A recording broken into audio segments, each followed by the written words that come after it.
सगळ्यात पहिली गोष्ट काय आहे की तुम्ही बरेचसे विषय इथं मांडले. त्याच्यामध्ये महत्त्वाची बाब म्हणजे प्रचंड विश्वासाने आणि जबाबदारीने माझ्या वरिष्ठांनी मला इथं पाठवलेलं आहे आणि त्यांच्या मला सूचना आहेत. त्या सूचनांची अंमलबजावणी जी आहे ती अंमलबजावणी करणं मला असं वाटतं की ते सगळ्यात पहिलं माझं आद्य कर्तव्य आहे. कारण तो विश्वास संपादन करण्यासाठी कितीतरी अनेक वर्षाचे आपल्याला कष्ट आणि परिश्रम घ्यायला लागतात. त्याच्यामुळे ती बाब जी आहे ती महत्त्वाची आहे आणि त्यातून मला असं वाटतं की निपक्षपातीपणे पारदर्शकपणे काम करणं हे पोलीस अधीक्षक म्हणून माझं कर्तव्य तर आहेच, परंतु त्याचबरोबर माझा जो स्टाफ आहे, माझी जी टीम आहे त्यांच्याकडून पण ते अपेक्षित आहे. आज इथं मी चार्ज घेतलाय आणि येणाऱ्या जो काही कालावधी मला मिळेल त्या कालावधीमध्ये या जिल्ह्याला, इथल्या जिल्ह्यातल्या नागरिकांना अधिक चांगलं मला काय देता येईल, 5%, 10%, 20%, 80% जो काही बदल चांगला करता येईल तर त्याच्यासाठी प्रयत्नशील राहणं हे माझं काम राहणार आहे.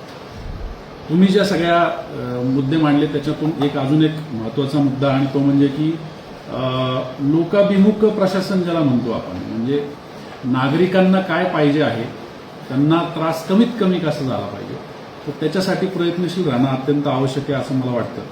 जवळपास 20 महिन्यांच्या कालावधीनंतर मी परत पुन्हा युनिट हेड म्हणजे एखाद्या जिल्ह्याचा प्रमुख म्हणून पुन्हा एकदा कार्यभार हा स्वीकारतोय, इथं आलोय.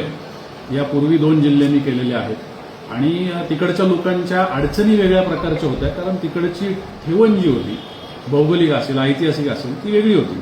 इथल्या आता अडचणी समजून घेणं आणि त्याच्यावरती एक करून त्याच्यावरती मार्ग काढणं हे मला वाटतं की ही महत्त्वाची प्रायोरिटी आहे.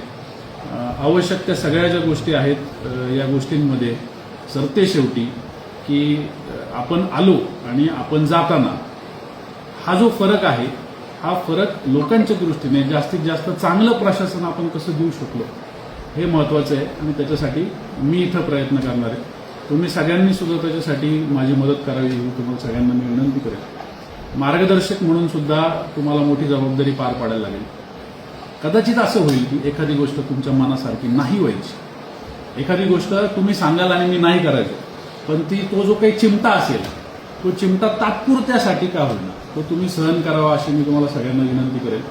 कारण त्यातून आपल्याला येणाऱ्या कालावधीसाठी एक चांगला मॉड्यूल या ठिकाणी सेट करायचा जो पुढे कार्यरत राहील आणि माझ्याहीपेक्षा जास्त नागरिकांनी, इथले जे पोलीस आहेत, पोलीस शेवटी नागरिकांचा चेहरा असतो.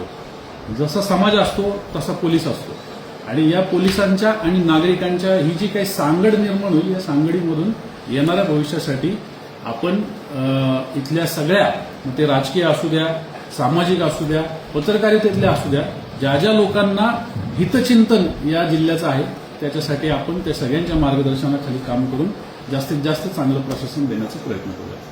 साहेब, राजकीय जे आता गेल्या काही दिवसापासून राजकीय क्षेत्रामध्ये पोलिसांचं नाव खराब झालं आहे, याकडे तुम्ही कसं पाहता?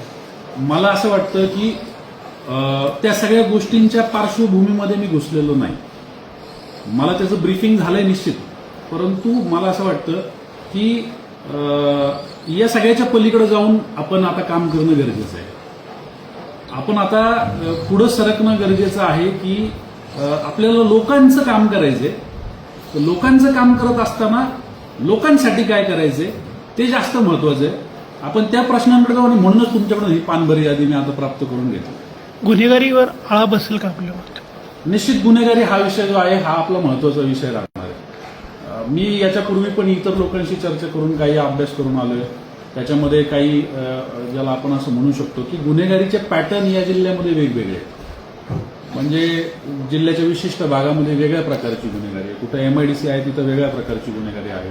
जिथं लोकसंख्येची डेन्सिटी जास्त आहे तिथं वेगळ्या प्रकारची गुन्हेगारी आहे. सातारा शहराची जी आवश्यकता आहे गुन्हेगारीवरती वचक ठेवण्यासाठी तिथल्या गुन्हेगारीचं पॅटर्न वेगळं आहे.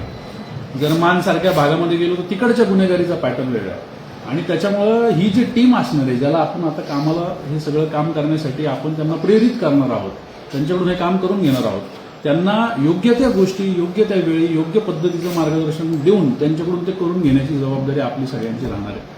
आणि त्यासाठीच मी जसं म्हटलं की तुमच्या सगळ्यांचे इनपुट सुद्धा त्याच्यामध्ये महत्वाचे ठरणार आहे. राजकीय वरदहस्त असलेली चक्री मोठ्या प्रमाणात होते सातारा शहरामध्ये जिल्ह्यामध्ये. मला त्याची माहिती घेऊ द्या.